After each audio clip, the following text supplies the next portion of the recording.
마가복음 14장 32절로 42절 말씀을 중심으로 해서 Jesus weeping and weeping prayer, 예수님의 통곡과 눈물의 기도라고 하는 제목으로 함께 은혜를 나누겠습니다. 한번 따라서 하겠습니다. 예수님의 통곡과 눈물의 기도. 세상적으로 우리나라 교회만큼 열심히 모이고 잘 모이는 교회가 없습니다. 매우 열심히 있는 교회가 바로 우리 한국 조국교회입니다. 뿐만 아니라 세계 각지에 나가 있는 코리아 디아스포라들도 두세 사람만 모이면 교회를 세우고 예배를 드립니다. 그렇게 예배 드리고 교회 세우는데 열정을 다하는 민족이 우리나라 한국 사람들입니다.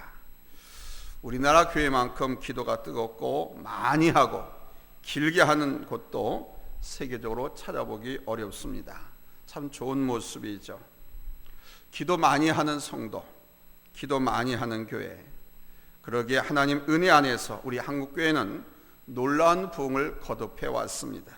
그러나 지금은 마이너스 성장을 거듭하고 있는 것이 안타깝지요. 코로나19 여파로 2019년 1월부터 시작된 교회 탄압 정책으로 그런 열정과 뜨거움이 많이 쇠잔된 것이 사실입니다. 올해 우리나라 국세청 통계 발표로 코로나 기간 동안, 작년 한 해 동안 우리나라에서 없어진 교회가 4,300여 교회라고 합니다. 그러나 여러분, 그 뜨거웠던 은혜의 그 시절, 복음을 향한, 교회를 향한, 하나님을 향한 그 열정을 여러분 우리는 다시 회복해야 할 줄로 믿습니다. 우리 교회와 우리 한국교회 모든 성도들이 다시 기도 많이 하면서 승리의 삶을 이어가게 되기를 예수님의 이름으로 축원합니다. 오늘 주시는 하나님의 말씀은 우리 예수님께서 친히 보여주신 기도의 모습입니다. 왜 이토록 기도하셨을까? 왜 이런 모습까지 우리에게 보여주실까? 이런 주님의 모습을 살펴보면서 기도하는 모습, 자세, 그 모습을 배우고 따라가는 우리들이 되었으면 좋겠습니다.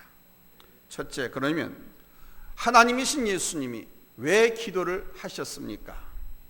오늘 본문 33절에서 35절을 보시기 바랍니다. 심히 놀라시며 슬퍼하사, 34절에 또 고민하여 죽게 되었으니, 35절에 이 때가 자기에게서 지나가기를 구하여, 이렇게 기록된 말씀들이 나오고 있습니다. 이 말씀은 단순한 표현들이 아니라 상당히 괴롭고 심히 안타까운 처지에 속해 있는 모습임을 보여주는 표현들입니다. 이런 상황 속에서 우리 예수님은 하나님 앞에 간절하게, 처절하게 기도했습니다. 너무도 슬프고 너무도 놀랐고 너무나 고민하게 죽게 되실 정도로 아주 절박한 상황에서 기도하셨습니다. 얼마나 두렵고 절박하셨으면 이 때가 자기에게서 지나가기를 간구하셨다고 했을까요? 오늘 본문을 통해서 우리 예수님께서 이 세상 죄에 대해서 얼마나 비통하게 생각하셨는가를 잘 깨닫게 되기를 바랍니다. 주님은 자신에게 닥칠 육체적 고통이 문제가 아니라 인간의 범죄로 인한 심판받아야 죄의 짐의 무게 때문에 괴로워하고 계셨습니다. 예수님은 세상 모든 죄를 지고 가기에 오신 하나님의 어린 양 되심을 여러분 잊지 마십시오. 세상 모든 죄를 지고 가시는 어린 양 예수, 그분이 인류의 모든 죄를 십자가에서 지셨습니다. 이 짐을 감당하기 위해서 주님은 기도의 동산으로 들어가셨습니다. 사랑하는 성도 여러분, 여러분들의 삶이 평안하고 순탄하실 때에도 하나님 앞에 기도하는 것을 게을리하지 않기를 바랍니다. 기도는요, 모든 시련을 이겨낸 능력이고 은혜입니다. 기도는 예수 믿는 하나님의 자녀가 된 우리 크리스찬들에게만 주어진 특권입니다. 기도하는 것을 무슨 십자가를, 기도하는 것을 무슨 짐을 지는 것으로 생각하지 마십시오. 기도는 짐이 아니라 은혜요, 특권이요, 기도는 능력이요 축복인 줄로 믿습니다. 만약에 여러분들의 삶이 힘들고 괴로운 지경에 빠져 죽게 된 것 같이 되었을 때, 기도하기가 어렵고 기도할 마음이 생기지 않더라도 잊지 마십시오. 기도는 은혜요, 기도는 특권이요, 기도는 능력이요, 기도는 축복이라고 하는 사실을. 아멘.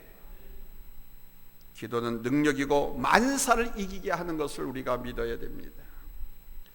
기도의 성산에 올라와서 하나님과 기도의 씨름을 하다가 응답받고 승리하는 우리 성도들이 되시기를 예수님의 이름으로 축원합니다. 할렐루야. 자, 그럼 예수님께서 드린 기도는 어떤 기도였을까요?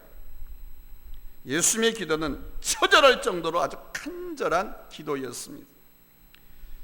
예수님께서는 마지막 성찬을 나누신 후 제자들과 함께 겟세마네 동산으로 기도하러 들어가셨습니다.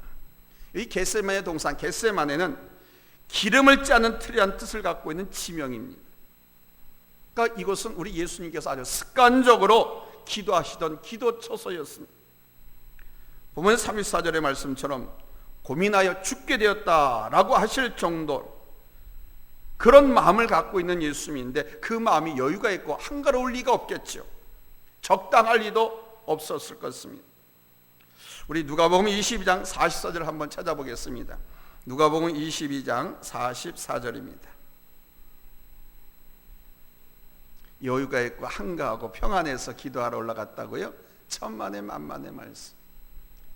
기도는 여유가 있고 시간 있고 한가 건강한 사람들이 하는 거라고요? 천만의 만만의 말씀. 자, 찾았으면 우리 함께 읽겠습니다. 시작. 예수께서 힘쓰고 해서 더욱 간절히 기도하시니 땀이 땅에 떨어지는 핏방울 같이 되더라. 얼마나 간절하게 기도하셨던지 온몸에 모세혈관이 터져서 피가 땀처럼 배어나왔다는 뜻입니다. 이것이 우리 예수님의 기도 모습이었습니다. 여러분, 우리 예수님께서는 될 수 있는 대로 이 때가 당신에게서 지나가게 해주시고 이 잔을 옮겨달라고 간구하셨습니다. 이 말은 십자가에 못 박히는 것이 얼마나 처절하고 고통스러운 것인가를 잘 말해주는 거예요. 십자가의 고통은 육체만의 고통이 아닙니다. 인류가 멸망당하는 그 고통을 모두 끌어안으신 저주의 고통이었기 때문에 이건 상상도 할 수 없는 고통입니다. 그러기에 예수님은 그 잔을 옮겨달라고 간구하신 것입니다. 연약한 인간의 번민을 그대로 다 겪으시면서 하나님 앞에 솔직하게 털어놓고 매달리는 처절한 간구였습니다. 십자가 고난을 앞두고 얼마나 처절하게 기도하셨던지 이마에서 흐르는 땀이 핏방울로 되어서 뚝뚝 떨어졌다고 했고, 너무나 기를 쓰고 처절하게 기도하셨기 때문에 천사들이 예수님을 기도하는 것을 도왔다고 말합니다. 주님의 기도는 십자가의 죽음을 앞에 놓고 결단을 내리는 통곡의 기도였던 것입니다.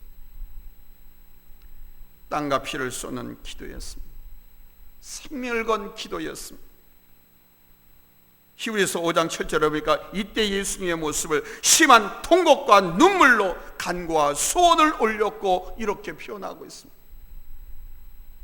예수님의 기도는 몸이 부서지고 깨지고 가루가 되는 기도였다는 것을 우리는 잊지 말아야 됩니다. 어느 해인가 하늘산 기도원에 올라가서 기도하는 중에 있었던 일을 지금도 잊지 못합니다. 늘 연말에는 한 주간씩 기도원에 올라가면서 새해 그 목회를 준비하곤 했기 때문에 기도원에서 이 한 주간은 제게 있어 매우 중요한 일이었고 누구에게도 방해받고 싶지 않은 시간이기도 했습니다. 하루는 낮 집회를 마치고 날씨도 약간 풀리고 해서 그 하늘산 기도원 아래 보면은 계곡이 있어요. 산중턱 아래 물가 계곡으로 기도하기 위해서 나갔습니다. 기도하기에 참 좋은 시간이었습니다. 아무도 없으려니 생각하고 앉은 자리였는데 기도하다 보니까 기도원이지 않습니까? 저 말고 기도하러 올라온 사람 또 많이 있지 않겠어요? 봤더니 이것저것 구석구석에 사람들이 몰려서 기도하고 있었습니다. 그런데 보이진 않았지만 제 주변에서 기도하던 한 성도 때문에 그만 기도를 못할 뻔한 일이 발생했습니다. 조용히 묵상도 하고 나지막한 소리로 기도하고 있었는데 갑자기 어디선가 아주 찢어지는 듯한 고성을 아주 부르짖는 소리가 들렸습니다. 그것도 날카로운 여성의 목소리. 그 기도의 내용이 멋있거나 문장이 짧거나 좋거나 내용이 좀 있었다라면 모르는데 아주 단순한 몇 마디에 불과했습니다. 근데 얼마나 처절하고 찢어진 듯한 괴성이었는지 모릅니다. 지금도 생생합니다. 첫째가 뭔지 아십니까? 하나님 너무하셔요. 둘째, 하나님 입장 좀 바꿔놓고 생각해 주세요. 셋째, 하나님 나 죽어요. 마지막에 하나님 한 번만 살려주세요. 하나님 너무하셔요. 하나님 입장 좀 바꿔놓고 생각해 주세요. 하나님 나 죽어요. 하나님 한 번만 살려주세요. 이게 기도의 다였습니다. 이 네 문장을 가지고 반복해서 계속 울면서 그렇게 소리 질러 가면서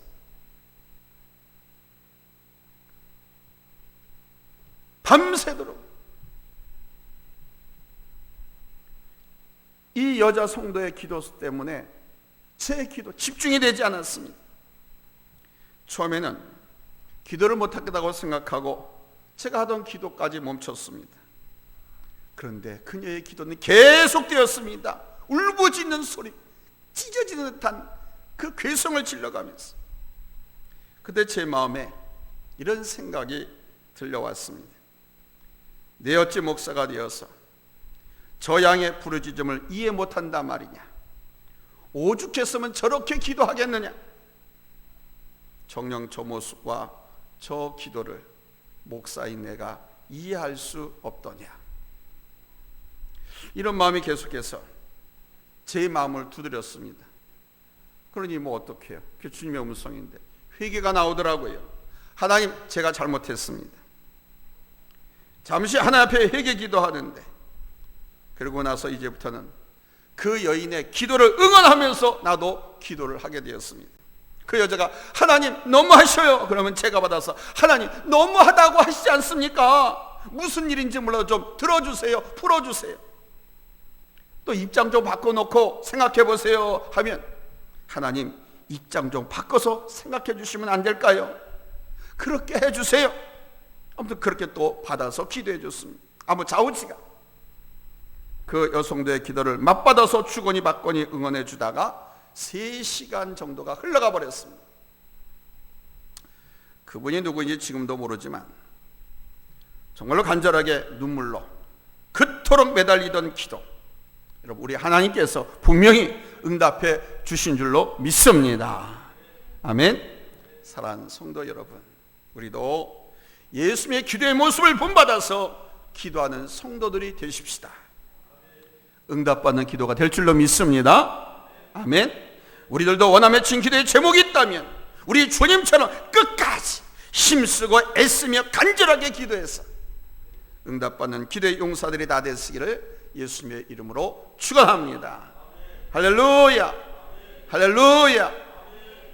모세 혈관이 터져 얼마나 간절하게 온 힘을 다해서 부르짖으면서 기도했으면 모세 혈관, 작은 미세 혈관들이 터져서 땀이 허연 게 붉은 피처럼 떨어져요. 그렇게 기도한다면 여러분 응답받지 못할 기도 하나도 없는 줄로 믿습니다.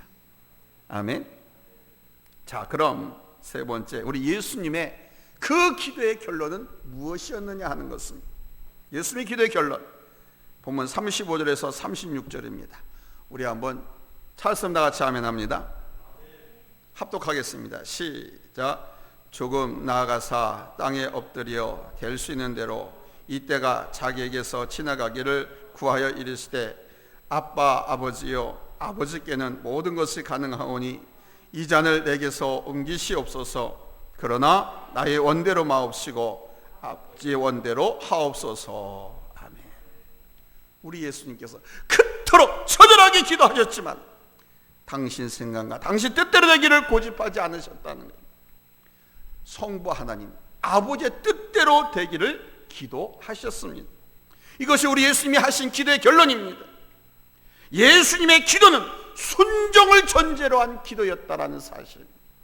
한번 따라서 합시다. 기도나 예배는 순종을 전제로 해야 된다. 어떤 응답, 어떤 명령, 어떤 말씀을 주시든지 무조건 순종하겠다는 것을 전제로 한 기도였다라는.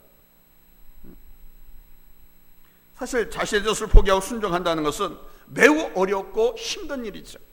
괴로운 일이기도 합니다. 자기를 포기해야 되니까. 본문 36절에 보면 우리 예수님께서는 십자가를 지는 것을 원하지 않으셨습니다. 아빠 아버지여, 아버지께서는 모든 것이 가능하오니 이 잔을 내게서 옮기시옵소서.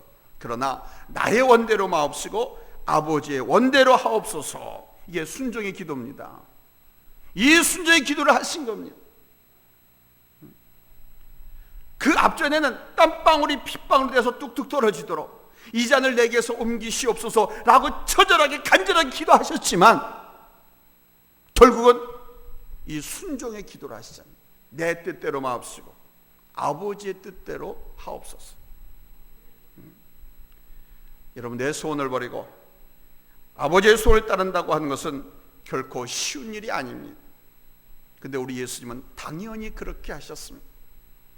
그 기도 끝나고 돌아가서 쉬었다가 아니면 그 다음날 며칠 생각해보고 그럼 그렇게 따르겠습니다, 아버지 원대로 하옵소서라고 기도한 것이 아니라 그 기도 끝에 자신의 뜻을 다 버리고 당연히 순종하셨다는 겁니다. 그래서 히브리서 5장 7절로 9절에서 말씀합니다. 히브리서 5장 7절로 9절 우리 한번 다 같이 찾겠습니다. 찾았으면 아멘 합니다. 합독하겠습니다. 시작. 그는 육체에 계실 때에 자기를 죽음에서 능히 구원하실 이에게 심한 통곡과 눈물로 간구와 소원을 올렸고 그의 경건하심으로 말미암아 들으심을 얻었느니라. 그가 아들이면서도 받으신 고난으로 순종함을 배워서 온전하게 되셨은즉 자기에게 순종하는 모든 자에게 영원한 구원의 근원이 되시고 아멘. 여러분, 예수님이 기도하신 모습을 상상하시면서 나는 어떻게 기도하는가, 내 모습을 한번 돌아보시기 바랍니다. 우리는 수많은 기도를 하면서도 하나님의 뜻을 무시하고 내 뜻만 고집하고 내 뜻만 간철시키려고 하는 경우가 얼마나 많았습니까? 내 계획대로 하나님께서 맞춰주시기를 고집할 때가 많지 않았습니까? 그런데 예수님은 그렇지 않으셨다는 겁니다. 오직 자신의 뜻을 버리고 성부 하나님의 뜻에 순종하셨습니다. 머뭇거리지도 않았습니다. 하루 이틀도 걸리지 않았습니다. 즉시 아버지의 뜻대로 되기를 원하나이다. 순종의 기도로 마무리했습니다. 저와 여러분에게도 주님의 이 순종의 믿음이 충만하기를 예수님의 이름으로 축원합니다. 할렐루야. 예수님께서 순종하심으로 온전한 뜻을 이뤘다라고 성경에서 밝히고 있습니다. 순종이 온전한 성도로 서기까지의 완성입니다. 순종. 그러면 나의 모습은 어떠냐 이거예요. 나는 어떻습니까? 내 모습 속에 제자들의 연약함과 불완전함 같은 것이 있지는 않습니까? 오늘 본문 37절로 38절을 보십시오. 앞에 자막 나오고 있습니까? 본문 30절로 38절 함께 읽겠습니다. 시작. 돌아오사 제자들이 자는 것을 보시고 베드로에게 말씀하시되 시몬아 자느냐? 내가 1시간도 깨어 있을 수 없더냐? 시험에 들지 않게 깨어 있어 기도하라. 마음에는 온이로되 육신이 약하도다. 우리 예수님은요, 기도의 장소에 특별히 3명의 제자, 누굽니까? 베드로와 야고보와 요한을 데리고 가셨습니다. 이 베드로와 요한과 야고보는 야이로 집에 갈 때도 변화산에 가실 때에도 주님과 함께 동행했던 제자들입니다. 베드로, 야고보, 요한. 이 제자들은 누구보다도 다른 어떤 제자들보다도 우리 주님의 능력과 기적, 그 권능을 많이 체험한 사람들입니다. 그러나 그들은 그럼에도 불구하고 깨어 기도해야 했을 시간 때는 잠을 자고 말았습니다. 그들은 주님과 함께 깨어 기도하도록 부름받았지만 같이 기도하려고 예수님께 세 사람을 데려간 겁니다. 그런데 정작 기도해야 할 때 그 사명을 망각한 채 잠에 빠지고 말았습니다. 우리들은 부르짖고 간구하며 처절하게 기도의 씨름을 해야 할 시간과 환경 속에서 그냥 잠자고 있는 영혼들은 아닙니까? 사탄은 언제나 우리가 영적으로 둔감해서 개의 본잠에 빠져들기를 기다리고 있다가 기회만 포착되면 그때를 놓치지 않고 우리를 쓰러뜨린다는 것을 잊지 말아야 됩니다. 그래서 늘 깨어 기도하라고 말씀하십니다. 그러면 두 번째로, 정작 기도하려고 해도 기도할 수 없는 때가 온다는 사실을 여러분 아시는지요? 오늘 보면 41절로 42절을 보시기 바랍니다. 찾으시면 아멘 합니다. 세 번째 오사, 시작. 세 번째 오사 그들에게 이르시되 이제는 자고 쉬라, 그만 되었다. 제자들이 깊은 잠에 빠져 있는 동안에 다 때가 지나가고 말았다는 겁니다. 기도할 때가 다 지나가고 말았다는 겁니다. 이젠 더 깨어 있을 필요도 없고 기도할 필요도 없게 되었다는 것입니다. 왜냐? 벌써 예수님을 잡으러 온 사람이 가까이 왔기 때문에. 이때 기도해봤자 아무 소용이 없어. 이때는 어떻게 막으려고 해야지. 이때 기도하면 무슨 소용이 있습니까? 아니, 그들이 오기 전, 그 일이 닥치기 전에 깨어서 힘들어도 그때 깨어서 기도해야지. 여러분, 기도는 해야 할 때가 있다는 것을 우리가 잊지 말아야 돼요. 따라서 합시다. 기도는 해야 할 때가 있다. 근데 우리는 기도를 해야 할 때도 기도하지 않고 평상시에도 기도하지 않고, 신앙생활은 기도가 전부다라고 해도 과언이 아니라고 제가 말씀드렸습니다.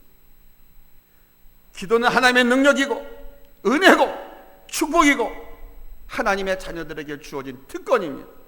우리가 예수 이름을 하나님께 기도하면 무엇을 구하든지 예수님께 다 시행해 주신다고 했잖아요. 그러니까 특권인 겁니다. 하나님의 자녀들 우리들만이 알 수 있는 권리. 우리가 기도하면 하나님이 움직이시고 우리가 기도하면 하나님께서 응답해 주신다고 했어요. 그런데 아무 때가 아닙니다. 그때가 언제입니까? 고난이 닥치고 환난이 닥치고 문제를 만났을 때 기도하는 것도 중요하지만 문제를 만나기 전에 기도해야 하고, 여러분, 비바람 창수가 불어나기 전에 기도해야 할 줄로 믿습니다. 아멘. 근데 요즘 우리 한국교회 성도들은 비바람 창수가 불어나도 기도하지 않습니다. 그러니 사탄 마귀가 얼마나 좋겠어요. 그러니까 교회가 작년 한 해 4,300개 이상 5,000개 가까이가 폐쇄됐습니다. 없어졌습니다. 혹독한 비바람 창수가 나고 범람하는데도 불구하고, 국가 권력이라는 큰 칼을 가지고 교회를 핍박하고 성도를 탄압하는데도 불구하고 기도하지 않습니다.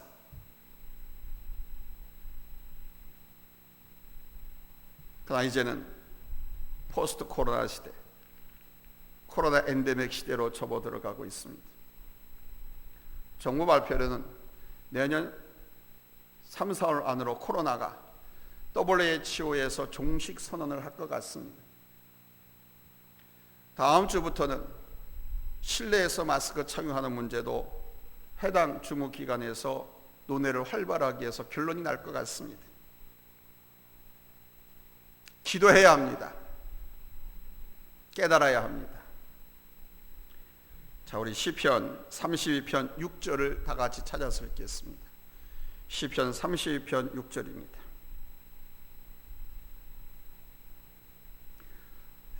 시편 32편 6절 찾았으면 우리 다 같이 아멘합니다. 합독합니다. 시작.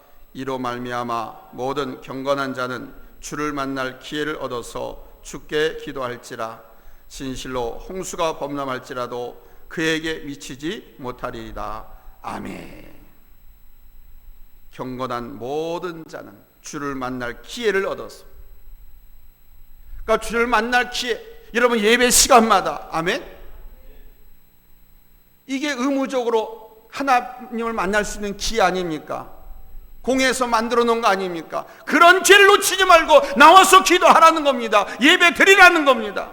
그러면 엄청난 피바람, 폭풍우, 홍수가 나도 보호받는다는 거예요.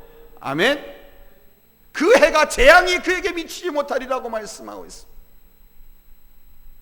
그러므로 이 방송으로 예배를 참여하신 분들도, 또 우리 교회 성도님들도 바라기는 귀에서 정해놓은 공식 예배 시간들, 기도 시간들 잊지 마시고, 그 시간이 우리 주님을 만날 수 있는 기회다라고 여기시고 그 시간에 나와서 기도하시기 바랍니다.